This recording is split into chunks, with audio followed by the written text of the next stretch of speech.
Simon Cowell's called off his engagement. Who saw that one coming? Answer me this, answer me this. Who'd have thought Hollyoaks would still be running? Answer me this. Helen and Ollie, answer me this. You're wrong, Helen. Oh, no. That never happens. I don't believe it. That literally never happens. Yeah. What have I done? Well, married Martin, number one. We could be here all day. The relevant point is Maria, who's been in touch to say, you're wrong, Hugh Laurie's album is amazing. I didn't say it wasn't amazing, I just said I didn't want to hear it. Yeah, actually, I remember that moment. I said, are you interested in Hugh Laurie doing a blues album? You said, as any reasonable person would, No. I love hearing him do face trumpet on Fry and Laurie. I want to keep that just pure. She says Hugh Laurie's album is amazing. I must have listened to it about 100 times. Good for you, but you and I are different people, Maria, and I don't want to listen to it. Anyway, she says, other than that, last week was a great Answer Me This episode. Well, about 60 billion people disagree with you, Maria. There aren't even that many in the world. A lot of you have written in, so, oh, you're idiots, you don't know the peas pudding rhyme. Peas pudding hot, peas pudding cold, peas pudding in the pot, 9 days old. No, I don't. Never heard it. I knew it. I'd just forgotten it because it's not a good rhyme. It's not got a catchy tune like Food Glorious Food has got that helps you remember it. Although I did say, didn't I, when you said that it was Food Glorious Food, that wasn't a nursery rhyme. That should have been... We should have all realised that wasn't it. Depends on the kind of nurseries you hang around in. In Ollie Mann's nursery, Lionel Bart is a nursery rhyme. I came down the staircase every day in my nursery going, with one look. Well, now I know the peas pudding rhyme. And from peas in a pudding to... peas in a pudding. This is from Carol from Greenock, who says, my 17-year-old son makes ice lollies from frozen peas by adding, wait for it, Coca-Cola to the peas. Oh, what fresh hell is this? And placing a teaspoon into it as it freezes to use as a lolly stick. That's the only part of this bit that I agree with. So, Helen, answer me this. Do you think the ice lolly companies might want to use this idea commercially? Wouldn't have thought so. They don't even seem that inclined to use real fruit. Well, I reckon Coca-Cola have analysed the market for ice lollies before. They're a big global conglomerate. Are they? Yeah. Oh, they're doing well. Yeah, they are, Helen. And I reckon if they wanted to enter that market, do a, say, 40p Coca-Cola branded version... They've had their opportunity. They'd probably use the classic cola flavour first, or possibly cherry Coke, before using pea pulses. Yeah. I mean, how did their pea-flavoured Coke line work out? It's a horrific idea. Wasn't that New Coke? I think they only sold it in South America, didn't they? The thing is, though, it is made of a secret blend of vegetable extracts, isn't it? So they say. So that is, I mean, for all we know, peas might be in there as it is. Yeah. Would they never be able to market it on the basis it had peas in is the point? No, I think if anything, that would put people off the cola lolly that they might have been waiting all this time for. Exactly. So even if peas were the magic ingredient, Carol, they wouldn't, like I imagine your son's lollies do, have visible whole peas as chunks in the middle. Also, I just don't think it would look nice. Well, here's a question from Chris from Harlow, who says, I've just finished a rather lovely curry at my local Indian restaurant. Have a good morning tomorrow. and as per usual, we received some hot towels to wash our hands and face with after we finished. However, surely it can't be cost efficient to offer every diner a hot towel after their meal. After all, it only seems to be Chinese and Indian restaurants that do it. So, Ollie, answer me this. Why do Chinese and Indian restaurants give out hot towels at the end of the meal? And what was the first place to do it? Well, okay, firstly, your point about it being cost-effective, before I get onto the origins of this... Putting a reusable towel in a microwave? Yeah, it's the most cost-efficient thing. Think of all the things that they could give you to make you feel special and first class. Shortly before you receive the bill. Exactly. And to get your muck off your hands so you don't smear the restaurant with gravy and things. Yes, and a reusable towel dunked in water, which last time I checked comes free out the tap. Well, it's not free. It's pretty free. They're paying for it anyway. They're paying for it in the third world. So I think, actually, cost efficiency-wise, is a very sensible thing to hand out. More so than the mints. Disagree with your cost efficiency point. I can think of nothing else that would create that feeling of being spoiled that's so cheap. But... I know what to get you for your birthday. We've got a microwave, Helen. So anyway, where was the first place to do it? No one knows. It's a Japanese tradition based on oshibori. That's what they call it. Oh, yeah. Which literally means hot towel.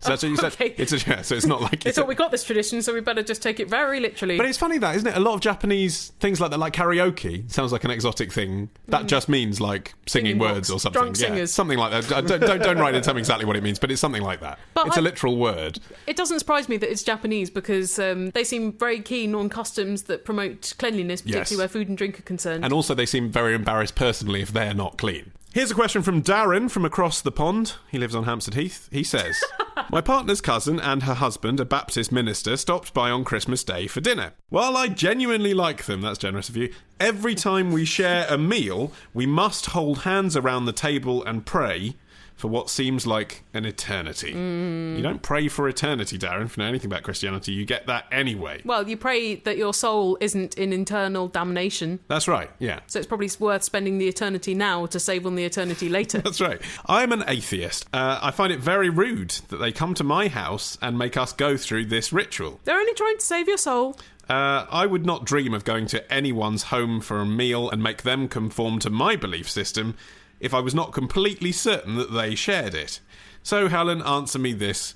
What should I do? Oh. Maybe don't invite a Baptist minister around on Christmas Day? What do you think's going to happen? It's his cousin, and he likes his cousin, and you're not going to say to your cousin, don't bring your husband, especially if you like the husband as well. Maybe just invite them around for drinks, not for meals. Yeah, maybe. I mean, look, if it was any other lunch, I'd probably agree with you, but I think on Christmas Day he's allowed. It's the most important day of the Christian calendar. No, it's not. That's Easter. Christmas is more important. You can't ask a Christian not to pray on Christmas Day. It's ridiculous. I think exactly, that would be more offensive and rude, wouldn't it? Yeah. But I take your point. He could pray before he went in. That's true. I do think it's a bit presumptuous. I don't think it's the prayer itself. I think it's more that they have lumbered everybody with what they want to do, regardless of what everybody else wants. If Darren is going to someone else's house and they choose to pray, you just keep your head down and don't make an exhibition of yourself and just go along with it. But coming to somebody else's house, I agree, it's their problem, really.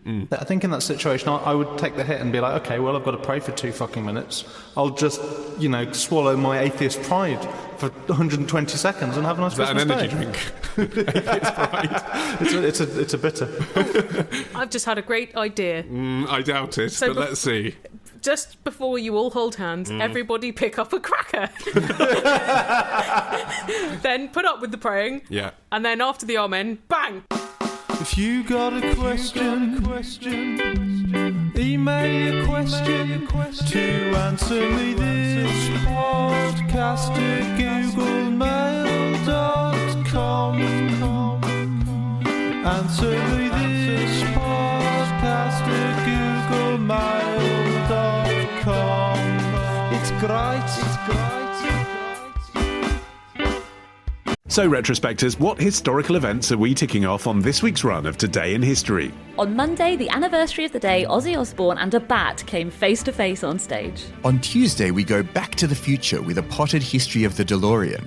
On Wednesday, why is the Pope guarded by those guys in floofy hats? On Thursday, how the Rock and Roll Hall of Fame ended up in Cleveland. And on Friday, was Henry VIII really an asshole, or was it just the result of a jousting accident? We discuss this and more on Today in History with the Retrospectors. 10 minutes each weekday, wherever you get your podcasts. Time for a question from Hayley, who says, as 2012 is a leap year, I was thinking about proposing to my boyfriend. What? Oh, That's nice. I wouldn't want to marry him at any other time, but opportunity knocks. I don't understand. Traditionally, Ollie, on the 29th of February, a lady is allowed to reverse the natural order of things and propose to her gentleman friend. I see. It's 5th century Irish tradition when St. Bridget complained to St. Patrick that women had to wait for ages for men to propose. And so St. Patrick decided that women were allowed this one day every 4 years. That's very generous to of him. propose to men. And also, if men refused, they had to pay a fine of usually a pretty garment or something for the lady. Oh. And also, interestingly... February the 29th, which was a late addition to the calendar, of course, to even up the days, had no legal status. And I wonder whether that meant that just anything happened on that day was just so crazy that even something as mad as a woman proposing to a man could take place. Something as topsy-turvy as a woman being in control of her own destiny and sexual feelings. Anyway, Hayley continues. I know my boyfriend, wants to get married, as we've talked about it before, and he's told me he thinks of me as his fiancée. Is that him asking in a really rubbish way? Yeah, I think it might be, isn't it? Ugh. He's not playing his cards close to his chest, is he? I think the reason he hasn't asked yet himself is that he's currently in education and not earning enough to buy a ring. Well, the ring's only the start of it. If you want to get married, even the most minimalist way is going to cost you hundreds of pounds. That's right, yeah. Registrars, they don't come cheap. And to be honest, when he leaves education at the moment, he's not going to get a job. He's not going to have any money for ages. Maybe he could pass the time by hand-making rings out of discarded household objects. We've been together for 2 years and lived together for about 1.5 years very happily. I honestly can't stand to be away from him for one night, and he's the same. Aww. He loves himself too. I really well, do. He's indivisible from himself. I really do want to marry him and spend the rest of my life with him. This is good practice for me, reading this kind of schmaltz without any kind of irony. It's all right, because Ollie only cries when he sees a killer whale dancing. Oh, it's funny because it's true. So, Helen, answer me this. And because it's weird. Do you think women should ask men to marry them? And then she's got a series of other questions. Okay, which well, we'll shall I try just and cover. answer this one first? Okay, do that one first. I don't see why not, but I think why on this day? If you want to ask him, just ask him any other day. That's my instinct too. But then perhaps you could argue, and I'm just playing devil's advocate here because I kind of agree with you, but perhaps you could argue that marriage is quite a traditional thing to do, full stop. So if you're going to do it, why not do the traditional thing of having the man ask you? And then be the little woman who has no legal rights, like traditional marriage. Well, but that's... Become a chattel. But I'm saying this from the point of view of someone who doesn't you want to have a get married point. because I think it's outdated. But I'm saying if you're going to do it... And because you don't want the hassle. Will he feel a little emasculated? Depends what kind of man he is, I think. Martin, would you have felt emasculated had I asked you? Because I felt emasculated that you asked me. He needed a bit of emasculating. Strongly agree. Well, it's difficult. I think if I were in his position and I was asked by my girlfriend for marriage, I would feel like I wasn't really ready to be able to put on a good show for the wedding. I'll tell you how I'd feel, actually. I'd feel like she was asking me, but really she would want me to then ask her, because it's so embedded in our culture that man asks the woman, that even though she asked me, I'd then propose to her anyway somewhere else. That's what happened with Britney and Kevin Federline. Is it? Yeah, she asked him and he said no, and then he asked her thinking, meal ticket. Yeah.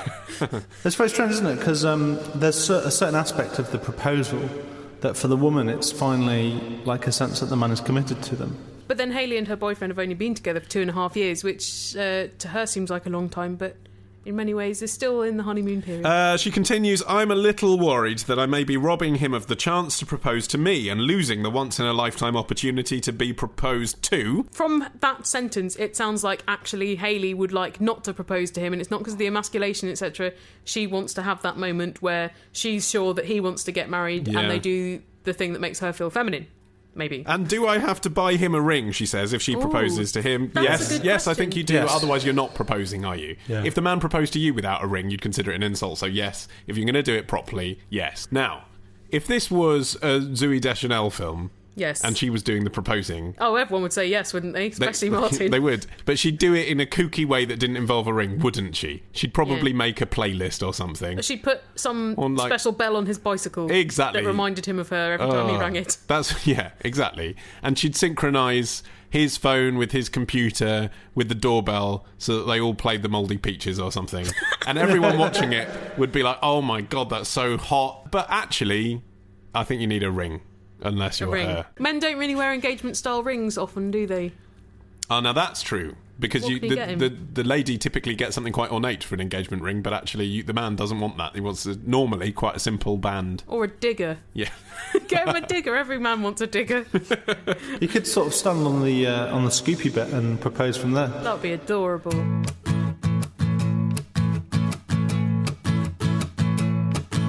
Helen and Ollie, answer me this. I don't want you to dance or kiss, but reveal your theories and take off your muzzle. Ponder my query and solve this puzzle. It's swell. Good golly, you crazy kids. Oh, Helen and Ollie, answer me this.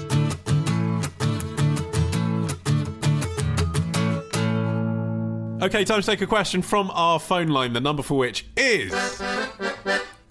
0208 123 5877. Or you can can Skype answer me this. If you like. You can sound more positive about it, Helen. It's a good thing to it's do. a free service. Woo! Skype answer me this. Yeah, just make sure you're not holding your phone in a strong wind, please, because then we can't hear what you say. Yeah, that's annoying. And let's see who's called us today. Hello, it's Judy from Plymouth here again. Helen and Ollie, answer me this. Where did the phrase losing one's marbles came to mean becoming insane or forgetting something there? I read a brilliantly bonkers theory about this that is really blatantly untrue. This expression evolved out of the British thieving the Elgin marbles. I wonder whether that had something to do with it. No, of course it doesn't. Well, it's ridiculous, isn't it? Great ruse, though, isn't it? Ollie's looking blank. Have you not heard of the Elgin marbles? I'm afraid not. Did you just sleep for your first 20 years or so and I wasn't absorb zero classically information? educated, Helen. Well, there used to be a frieze around the Parthenon in Athens, in Greece. You've heard of Greece, right? I've heard of Greece. Yeah. It's the word. And so the Brits swiped them, put them in the British Museum. Now they won't give them back. So it's a marble, not a set of marbles. I assumed it was some massive marble. There you are, Martin's just as stupid as me.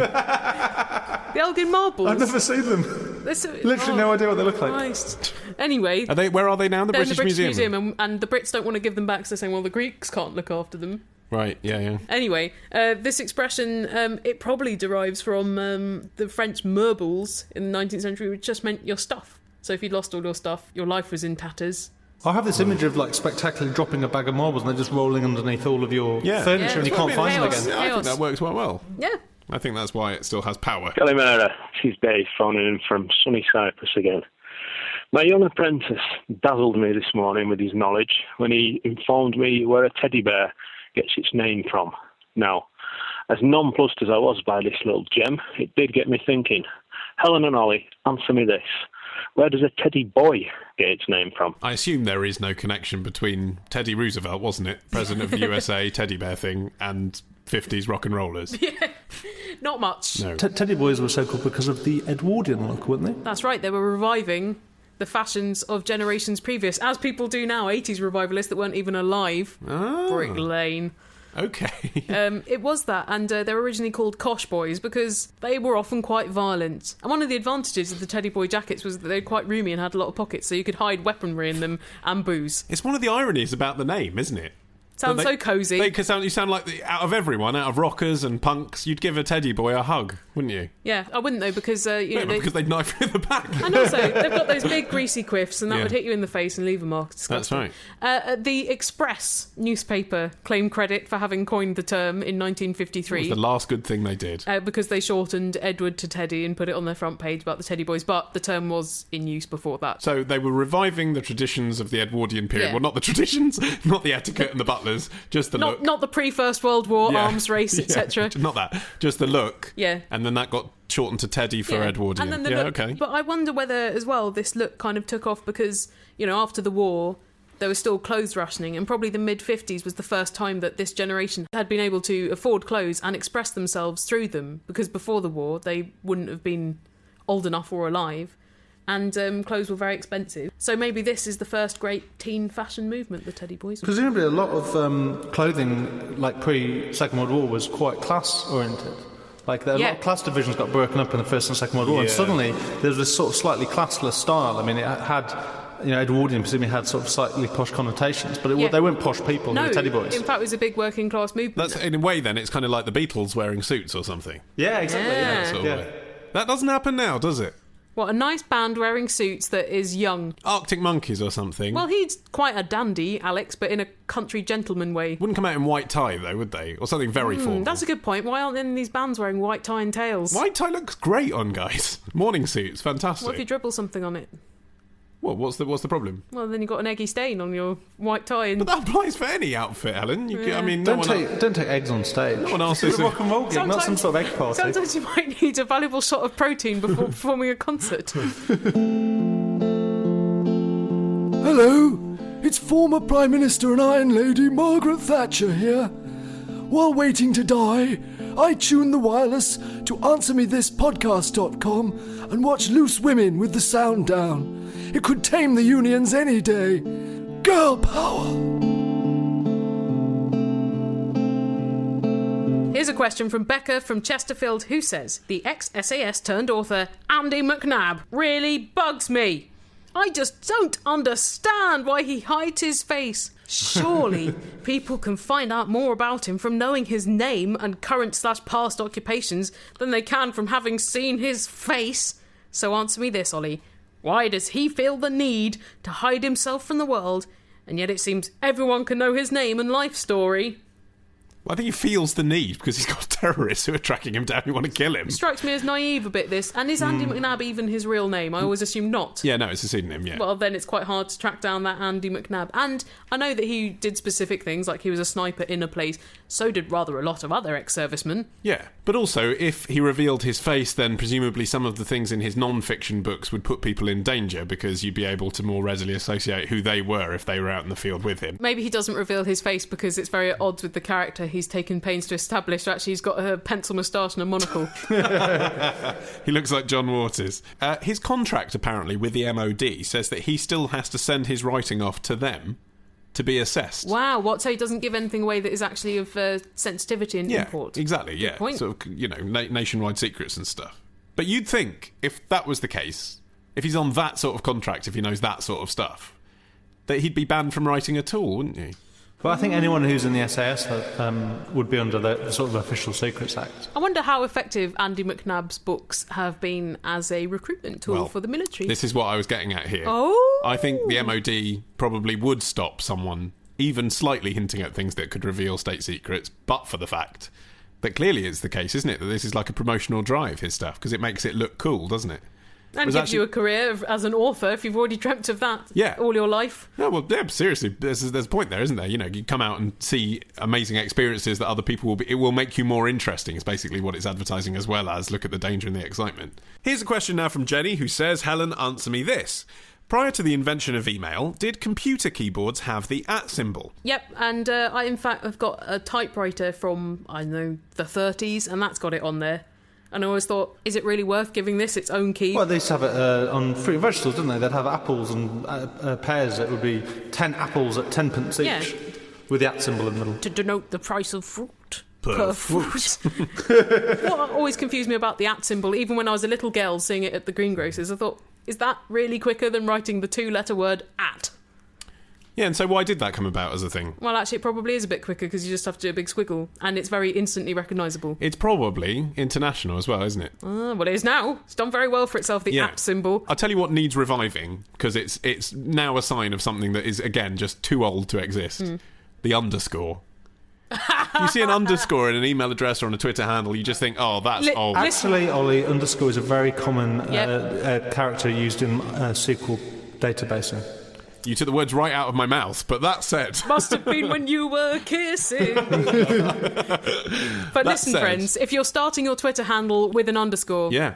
That's a bad... There's so many reasons why it's bad. Like, one of them, very simply, is if you write it down on pen and paper and show it to someone, they don't know whether it's a dash or an underscore. Oh, that's a problem, yeah. Secondly, you have to press shift to use it, which means old people just can't handle it either. They don't want to handle it. But I just wonder if, if a website came along like the Twitter of the future that somehow changed the underscore so it was something else, made it sexy again. Sexy underscore. I'm bringing underscore back. Well, here's a question from Charles from Nottingham and HMS Vanguard. 2 places at once. He's either from 2 places or he's got a friend called HMS Vanguard who's with him sending this question. But that's a weird nickname if he has. He says, answer me this. Why are storks known for bringing the newborns to the mothers? Well, because midwives have been cut horrendously in recent years. Is this something that Disney has started? No. Or is it from way before then? Yeah, ages It would be before. a bit radical for Disney to put that as a message in their cartoons if it wasn't an established idea, I don't know. Birds doing the cleaning. Not quite the same, though, as a substitute for sex. I mean, that's just a racy area to get into, isn't it? It's not a substitute for sex, it's a substitute for the horror that is labour. Okay, yes. Cesareans. Actually, as you say it, like, even if you leave the sex bit out of it, yeah. I mean, you don't want, really, kids to see that visual image, do you? Even if you explain, they come out of your mummy. You don't want to actually, in a cartoon, in a singing, dancing, Silly Symphonies type cartoon, see that in vivid detail. Now I'm wondering whether I had the same Disney films that everybody else had. They're very bloody. Where did this image of the storks come from? Was it from the butter? Do you know what? Apparently storks are very family-orientated birds, and I find it difficult to ascribe emotion to birds. Yeah. They always seem so chilly. But the storks, they're apparently very conscientious homemakers. They look after the children very gently. They return to the same place year after year. And apparently the myth went that when the storks migrated to the south each year for the winter, they went to Egypt, to a swamp where the souls of unborn children live, and brought them back. Cheers. Did you ever get told, in anything attempting seriousness, by any of your relatives that you were brought here by the storks? Because No. kids do ask, don't they? That's where this come from originally. And no one ever said, "Oh, I found you under the cabbage patch" or anything like that. No, You were I told think from a very young age that I was you a were mistake. I nearly gave birth to you in the toilet, and I Yes. never wanted you. all of those things. G'day, I'm a daredevil. Answer me this. How many wasabi peas can I put in my mouth at once and continue reading this sentence? Just 5. A question about the magic of live television now to finish off this week's episode of Answer Me This. It's from Dan in London, who says, Helen, answer me this. During live TV broadcasts on commercial stations, what do presenters, guests and audiences do during the ad breaks? They'll Wow. have a massive orgy, Dan. But only for 3 minutes. Then they have to quickly spruce themselves up. Oh, Ant and Dec's Saturday Night Takeaway was a complete riot. Very bacchanalian. They all do different things, don't they? Yeah. Presenters, guests and audiences, different beasts. In my experience, that's the time when the presenters, etc., get to communicate with the behind-the-scenes team, say the producer, or they can receive new information, etc. If it's an interactive show as well, they can also decide what tweet or email they're going to read out when they come back from the ad break. Yes. The makeup people will scurry on and Yeah. powder them because they're getting a bit shiny and sweaty under the lights. What happens if it's like there's a live studio audience for like a live show? In the ad breaks, does the host tell some jokes and just keep them entertained, or? Usually Depends. what happens, if it's the kind of show where the audience have to be psyched up. Yeah. So, I mean, obviously it's one thing if they're going to watch, some Newsnight debate or something. But if They're quite psyched already. I'm going to see Jeremy Paxman. I've got an amazing question lined up. Oh, will he notice me?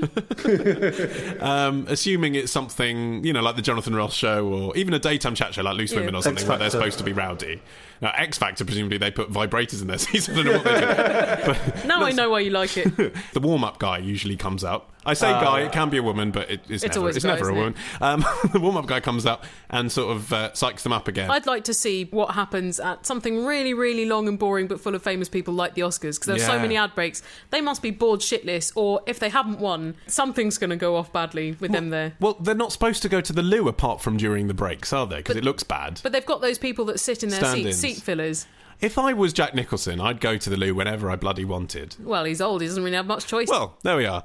If you've got any stories about what presenters or guests or audiences get up to during TV recordings, do share them with us. I mean, you don't want to know what we do during the ad breaks on this podcast. Then send us your thoughts to the same places you send us a question, the details for which are on our website.